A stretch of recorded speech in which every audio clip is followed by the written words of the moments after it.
Hi friends, ఎలా ఉన్నారంతా? బాగున్నారనుకుంటున్నాను. మరి ఈరోజు మటన్ వేట. ఈ వీడియోలో మటన్ వేట అండి. మరి ఈ వీడియోలోని మటన్ ఏ విధంగా మేము కొన్నాము, ఏ విధంగా తీసుకొచ్చాము, అవన్నీ కూడా డీటెయిల్గా మరి ఈ వీడియోలో మీకు తెలియజేస్తాను. చూసి ఎంజాయ్ చేయండి. మరి మొదటగా మేము ఈ మేకను కానీ గొర్రెను కానీ కొందామని వెళ్ళామండి. వెళ్తే మరి మేకలు కాసేవాడి దగ్గరికి వెళ్తే మరి అడిగితే ఆకాశాన్ని అందుతున్నాయి రేట్లు. అయితే చూసారా ఆ మేకపోతు ఎంత ఉందో, మీసాలు తిరిగి మంచి పుష్టిగా ఉంది. చూడండి ఎంత పుష్టిగా ఉందో, దాని మీసాలు చూసారా ఎంత బాగున్నాయో. కానీ చాలా ఎక్స్పెన్సివ్, కొనలేకపోయాము. అది మళ్ళీ తీసుకొని వచ్చి మళ్ళీ ఇవన్నీ పెద్ద ప్రాసెస్ అని చెప్పి మరి మా మస్తాన్ బాయ్ దగ్గరికి వెళ్ళాం. మా మస్తాన్ బాయ్ కూడా గట్టి కొడుతున్నాడు మటన్ అయితే. మరి ఇతని దగ్గరికి ఎప్పుడు మేము వెళ్ళి తీసుకుంటాం. అడిగాము మరి ఇలా ఫంక్షన్ ఉంది మరి అంటే, భయ్య మీరేం భయపడే అవసరం లేదు, ఉన్నాను అని మంచి అభ్యహస్తం ఇచ్చాడు. మంచి రేట్కి ఇస్తానన్నాడు. సో బయలుదేరి అక్కడికి వెళ్తున్నాం అనమాట. మరి వెళ్తున్నప్పుడు వర్షం పడుతుంది. ఈయన షాప్ అయితే వైజాగ్లోని చినముసవాడ ఏరియాలో ఉంటుంది. కాకపోతే ఇతని సెటప్ అంతా కూడా పెందుర్తి దగ్గరలో ఉంటుంది అనమాట. వాళ్ళ ఊరు పెందుర్తి. అక్కడికి రమ్మన్నాడు. చూస్తే పెద్ద సెటప్ ఇదంతా కూడా. చూడండి ఇదంతా కూడా లోపల ఆయన మొత్తం ఇవన్నీ పెట్టుకోవడానికి గొడౌన్స్. ఇదంతా కూడా మంచి సెటప్ ఉంది. మీకు ఎంత మటన్ కావాల్సిన అంత మటన్ సప్లై చేయగలను భయ్యా, మీరు ఆలోచించే అవసరం లేదు అని అన్నాడు. దాంతోనూ మేము సండే వెళ్ళాము. మరి చూస్తే కాళ్ళు మరి వేటలు ఇది మొత్తం గట్టి తగ్గుతున్నాయి అనమాట. మీకు ఎన్ని వేటలు కావాల్సిన అన్ని వేటలు చేయగలను అన్నాడు. సో మేము మరి మొత్తం 15 కేజీలు కావాలి అంటే 15 కేజీలకి సెటప్ చేస్తున్నాడు మొత్తం. సో దానికోసం ఫస్ట్ ఒక యాడ్ తెచ్చాడు. దాన్ని టక్ అని చెప్పి కట్ చేస్తున్నాడు మంచి ఫాస్ట్ గాన. ఎర్లీ మార్నింగ్ వచ్చాం అనమాట. ఈ షాపు మరి ఇది సెటప్ అంతా ఇల్లు కూడా ఎక్కడ ఉంటుంది అంటే వైజాగ్ పెందుర్తి ఏరియాలో. మనం అరకు వెళ్ళే దారిలోని ఆ పక్కన ఫ్లైఓవర్ ఉంటుంది. ఫ్లైఓవర్ దగ్గరే ఉంటుంది అనమాట. దాని దగ్గరలోని మొత్తం ఇల్లు అది కూడా ఉంది. అక్కడే బయట ఎవరైనా ఆర్డర్స్ ఏమైనా వస్తే చేస్తాడంట. ఆ దొక్క చూసారా, ఆ దొక్క చాలా ఎక్స్పెన్సివ్. అది ఏంటి భయ్యా అని అడిగాను. చాలా ఎక్స్పెన్సివ్ భయ్యా ఇది దొక్క, ఇది అడవుల్లో దొరుకుతుందంట. మరి అది కొడితే దాని స్పెషాలిటీ ఏంటంటే ఆ దొక్కని మనం ఎంత కొట్టినా సరే దాని నుంచి వుడ్ రాకూడదంట బయటికి. అదే దొక్క అంటే ఏంటనుకుంటున్నారా? దొక్క అంటే ఆ వుడ్ అండి. అగోండి కింద ఉంది కదా వుడ్ లాగ్ ఉంది కదా, అదే వుడ్. ఆ వుడ్ ని మరి దొక్క అంటారు తెలుగులోని. మరి అది ఏంటంటే మనం చూసారు కొడుతున్నాడు కదా, కొట్టేటప్పుడు దాని నుంచి ఆ యొక్క వుడ్ పీసెస్ బయటికి రావు అనమాట. దీని స్పెషాలిటీ. అందుకని చాలా ఎక్స్పెన్సివ్ ఇది. చూస్తే మరి మా వాడు మాట ఎక్కడ తగ్గట్లేదు. దానికి టక అని కొడుతున్నాడు. మంచి దేనికి బోన్స్ గా తీస్తున్నాడు. మంచిగా చాలా బాగా కట్ చేస్తున్నాడు. సట్లు తీసి కట్ చేస్తున్నాడు. మంచి స్పీడ్ లో కొడుతున్నాడు. మామూలు కొట్టట్లేదు, స్పీడ్ మాత్రం మంచి స్పీడ్ లో కొడుతున్నాడు. మరి మా వాడు కొట్టే స్పీడ్ కి కత్తి అయితే మరి పొదును తగ్గుతుంది అనమాట. అందుకని మధ్యలో దాన్ని రప్ప అని చెప్పేసి మంచి పొదును పెడుతున్నాడు. మరి కత్తికి కూడా ఎక్కడ తగ్గట్లేదు. మంచి స్పీడ్ కి మరి పొదును పెట్టి మరి కట్ చేస్తున్నాడు. ఒక పక్కన చూసారా కాళ్ళు కూడా లోపలే కాల్చేస్తారు అనమాట. కాళ్ళు కాల్చి నీట్ గా వాటిని క్లీన్ చేసి ఇస్తారు. ఒక పక్కన మళ్ళీ ఆటలు చూసారు, కొత్త ఆటలు తగ్గుతున్నాయి అనమాట. ఈ విధంగా మరి ఎక్కడ అసలు వీళ్ళు మరి ఆదివారం కదండి, ఎక్కడ ఖాళీ ఉండట్లేదు. లోపల మరి చూస్తే అన్ని కూడా చిన్నవండి, మీడియం సైజు. అన్ని మీడియం సైజు తెచ్చుకొని మధ్య ముదిరిపోయి కాకుండా మంచి లేతవే లోపల షెడ్ లో పెట్టి బాగానే ఆయన మొత్తం బిజినెస్ చేసుకుంటున్నాడు బాగానే. అయితే అక్కడ నేను అడిగాను, ఏంటండి ఎలాగండి ఆ నడుము పట్టుకుంటున్నారు, నడుము పట్టుకొని ఏం తెలుసుకుంటారు అంటే, ఆ నడుము పట్టుకున్నప్పుడు అంట వాళ్ళకి అది ఎన్ని కేజెస్ వస్తుంది ఏంటి అనేది అంచనా పడుతుంది అంట. వాళ్ళకి మరి ఎక్స్పీరియన్స్ మీద తెలుస్తుంది. నేను పట్టుకొని చూశాను కానీ నాకేమైనా అర్థం అవ్వలేదు.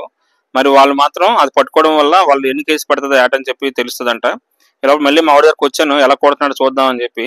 మరి ఎక్కడ తగ్గట్లేదు, మంచి స్పీడ్ లో కొడుతున్నాడు. మరి ఎక్కడ కూడా తగ్గట్లేదు. అయితే మాత్రం మంచి టెండర్ గా ఉందన్నమాట, చాలా లేతగా ఉంది. చెప్తున్నాడు, సార్ మీరు ఏం భయపడవసరం లేదు, ఎక్కువ కుక్కర్లో విజిల్స్ వేయించకండి, నార్మల్ కుక్ చేసినా సరిపోతుంది, మెత్తగా ఉంటుంది అని చెప్పాడు. సరే బ్రదర్ అని చెప్పేసి నేను కూడా అన్నాను అనమాట. చూసారు ఎంత స్పీడ్ కొడుతున్నాడు మావాడు, ఎక్కడ అసలు మామూలుగా ఉండదు స్పీడ్, దంచేస్తాడు అనమాట. మీరు ఆర్డర్ ఇవ్వాలి కానీ మీకు ఎంత సప్లై చేయగలను సార్ అంటున్నాడు కొట్టినప్పుడల్లా. సార్ ఆర్డర్ వస్తే చెప్పండి సార్, ఏదైనా మంచి ఆర్డర్ ఉంటే చెప్పండి నాకు, నేనే చేస్తాను, మీకు మంచిగా ఇస్తాను, బెస్ట్ ప్రైజ్లు ఇస్తాను అని చెప్తున్నాడు అనమాట. ఏదైనా వేస్ట్ ఉంటే తీసేస్తాడండి, మొత్తం అంతా కూడా నీట్ తీసేస్తున్నాడు. మళ్ళీ వెయిట్ చేసి చెక్ చేసుకుంటున్నాడు ఎంతవరకు కొట్టాడా ఏంటా అని చెప్పి. మరి మేమైతే 15 కేజీలు చెప్పాము ఆయనకి. 15 కేజీలు చెప్పాం కాబట్టి మరి ఆయన అడిగాడు, సార్ కవర్ ఏమైనా ఉందని అడిగాడు. లేదు బాబు బకెట్ తెచ్చామరా ఆయన అని చెప్పాము. సో బకెట్ తీసుకురండి సార్ అని అన్నాడు. సో బకెట్ ఇచ్చాము ఆయనకి. బకెట్ ఇస్తే అందులో వేసాడు మటన్ వేసి. ఆయన మరి దాన్ని వెయిట్ చేసి చూస్తున్నాడు అనమాట. సరిపోలేదు, నెక్స్ట్ ఇంకో కొత్త వేట తెచ్చాడు మళ్ళీని, రెండో దాని నుంచి కూడా సగం కొంత తీసాడు. మళ్ళీని తీసేకొని చూడండి సట్ తీసాడు మొత్తం. ఆ వేస్ట్ అంతా చూసారు, అదంతా తెల్లగుండదు అంతా తీస్తాడనమాట. దాంతో ఉడికిస్తే మటన్ బాగుండదంట, అది బబుల్ గమ్ లా సాగుతుందంట. అందుకని ఆ వేస్ట్ అంతా తీస్తాడనమాట. తీసేసి ఇలాగా మీకు మంచి బాగా చేస్తున్నాం కదా సార్, మీకు నచ్చిందా అని అడుగుతున్నాడు అనమాట. బాగా చేస్తున్నావు భయ్యా, నీకేంటి మామూలు దంచేస్తున్నావు, మామూలు కొట్టట్లేదు. మళ్ళీ వేసాడు, మళ్ళీ చెక్ చేసుకుంటున్నాడు. ఇలాగా అతను మరి వెయిట్ మధ్య మధ్యలో చెక్ చేసుకొని ఎలా పడుతుందో చెప్పి చూశాడు. మరి పెద్ద వెయిట్ చేయడానికి కూడా కాటాలు ఉన్నాయి ఆయన దగ్గర. ఈ విధంగా చూడండి, పెద్ద కాట ఇది, ఇలాంటి కాటాలు కూడా ఉన్నాయి ఆయన దగ్గర. సో ఆ కాట మీద వేసుకొని ఎప్పటికప్పుడు చెక్ చేసి, సార్ ఇవ్వండి సార్ ఇంత వచ్చిందని చెప్పి చూపిస్తున్నాడు. సో అంతా బాగుంది, మంచి సెటప్ ఉంది ఆయన ఇంటి దగ్గర ఇదంతా కూడా. సో ఈ విధంగా మరి తీసుకున్నాం, మరి కారులో పెట్టుకొని వచ్చాం అనమాట, డిక్కీలో పెట్టుకొని. మరి తెచ్చిన తర్వాత తెలుసు కదండి, మామూలుగా యథావిధిగా మంచి క్లీన్ చేసుకోవాలి కదా మటన్ని. మరి క్లీన్ చేయడానికి వాటర్ రెడీ చేస్తున్నామండి.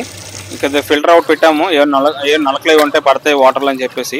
సో మంచిగా వేసి మంచి క్లీన్ చేస్తున్నాం మటన్, మరి నీట్ క్లీన్ చేసి దాన్ని రెడీ చేస్తున్నాం కుకింగ్కి. మరి మొత్తం పెనం అయితే పెట్టిస్తామండి స్టవ్ మీద. మరి చూసారా, ఈ వాటర్ కడిగేసిన తర్వాత మరి ఇందులో వాటర్ ఉంది కదా, ఆ వాటర్ అంతా కూడా తీసేయాలి. అందుకని చెప్పేసి మరి వాటర్ అంతా కూడా తీసి వేరే గిన్నెలోకి మారుస్తున్నాం అనమాట. ఇలాగా కడిగిన తర్వాత ఈ విధంగా మొత్తం వాటర్ అంతా కూడా తీస్తున్నాం. ఆ మటన్కి మరి బాగా పీల్చుకుంటుంది కదా, అదంతా తీసేస్తున్నాం. సో మొత్తం అన్ని ఇలాగ వేస్తారు. వేసిన తర్వాత పొయ్యి మీద వేసి రెడీ చేస్తున్నాం అనమాట. మొత్తం అంతా కూడా మంచి నీట్గా మటన్ రెడీ చేస్తున్నాం. వండేస్తున్నారు, స్టార్ట్ చేస్తారు వంట దీనికి. మరి మామూలుగా లేదండి, అన్ని మసాలాలు అన్ని తగిలించి దీనికి మంచి ఒక సిస్టమేటిక్ వేలో బాగా చేస్తున్నారు. ఇదిగోండి మరి కారం గీరం యాడ్ చేస్తున్నారు. కారం గీరం యాడ్ చేసి ఒకదాని తర్వాత ఒకటి గట్టిగా వేసి తిప్పుతున్నారు అనమాట. ఏదైనా యాడ్ చేయడం మళ్ళీ తిప్పడం ఇదే పని అనమాట. మొత్తం తిప్పుతుంటే దాని కన్సిస్టెన్సీ మారిపోతుంది. స్టెప్ బై స్టెప్ యాడ్ చేస్తాం కొలితే దాని కన్సిస్టెన్సీ మారిపోతుంది. మరి ఈ విధంగా చూడండి, ఈ విధంగా వచ్చింది. ఈ విధంగా వచ్చింది, మంచి పొగలతో గివెలతోని మొత్తం పెన్నం మామూలు లేదనమాట. దడదడని ఉడుకుతుంది గట్టిగా. మరి వాటర్ మీద కింద మంచి బాయిల్ అవుతుంది అనమాట. ఇవ్వండి ఇలాగా ఆవిరి వస్తుంది, ఆవిరిలో మంచి గట్టి ఉడుకుతుంది అనమాట. మొత్తం వండే వాళ్ళు కూడా మరి ఎక్కడ తగ్గట్లేదండి, వాళ్ళు కూడా గట్టిగా పట్టుపడుతున్నారు. మరి మటన్ లోంచి మంచిగా అది గ్రేవీ అంతా బయట దిగుతుంది, లోపల నుంచి మొత్తం సారం అంతా ఆ గ్రేవీలో దిగుతుంది. మరి మంచి స్మెల్ వస్తుంది అన్నమాట వండేటప్పుడు. మరి మామూలు లేదు, మామూలు కూడా ఎక్కడ తగ్గట్లేదు వండేవాళ్ళు. మంచి గట్టిగా ఒకటి యాడ్ చేయడం, మంచి గట్టిగా తిప్పడం చేస్తున్నారు. మరి మంచి ఒక కన్సిస్టెన్సీ వచ్చింది లాస్ట్కి. కన్సిస్టెన్సీ వచ్చి మొత్తం కూర అంతా కూడా ఆల్మోస్ట్ రెడీ అయిపోయింది, రెడీ టు సర్వ్ అనమాట. బాగా చేశారు. లాస్ట్కి ఈ విధంగా వచ్చిందండి మొత్తం కర్రీ అంతా కూడా. మరి ఈ విధంగా మరి మేము ఈ 15 కేజీలు మటన్ ని ఈ విధంగా వండేశారు మా వాళ్ళు. థ్యాంక్స్ టు మస్తాన్ బాయ్, మంచి మటన్ ఇచ్చిన సపోర్ట్ చేస్తుండండి. ఇంకా మంచి వీడియోస్ ముందుకు వస్తుంటాను. లైక్ చేయండి, షేర్ చేయండి, సబ్స్క్రైబ్ చేయండి. Thanks for watching.